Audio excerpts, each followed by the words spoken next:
घोषणा आहे का काही? सरकारने केलेल्या साखर दरवाढीचा धिक्कार असो. या सरकारने केलेल्या साखर दरवाढीचा धिक्कार असो. आजचे दिन आहे, आजचे दिन आहे. थांबा. थांबा ना, आजचे दिन, आजचे दिन, आजचे दिन आहे. या सगळ्यांना साखर वाटप ही आता पेट्रोल पंपवर झाली पाहिजे. साखरचं वाटप शासनाने ठेवायला पाहिजे. आता साखरेचा दर एवढा वाढवलेला आहे तर ती आता पेट्रोल पंपवर मिळायला पाहिजे. आजचे दिन आहे, आजचे दिन. साखर वाटतोय आम्ही आता. आणि आई सणासुदीच्या अहो वाटा दुसऱ्यांना वाटाणा एकाला हे सांगतात ना, साखरेचं. त्याला कशाला घेऊन राहिला तुम्ही?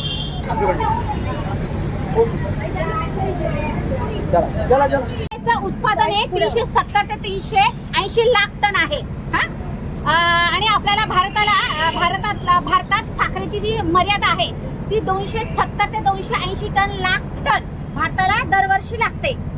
मागच्या वर्षी हे साखरेचं उत्पादन सरासरी 257 टन झालेलं होतं आणि आताचं उत्पादन झालेलं आहे 276 लाख टन झालेलं उत्पादन आहे.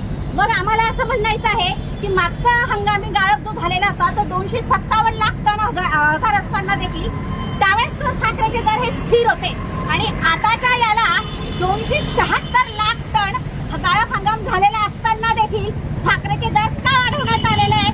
सर्वसामान्य नागरिक हा जो पोटाची खरेदी 100 किंवा 150 रुपयावर भरतो तो साखरेच्या एका घोटावर आपला दिवस भागवतो. ह्या सरकारने तो घोट देखील साखरेचा कडू केलेला आहे आणि या सरकारच्या विरोधात आम्ही धिक्काराने निषेध नोंदवतो. भारताचं सर्वसामान्य नागरिक म्हणून आणि सन्माननीय उद्धवजी बाळासाहेब ठाकरे पक्षाच्या शिवसेना महिला आघाडीच्या वतीनं आम्ही या दरवाढीच्या विरोधात धिक्काराने निषेध नोंदवतो.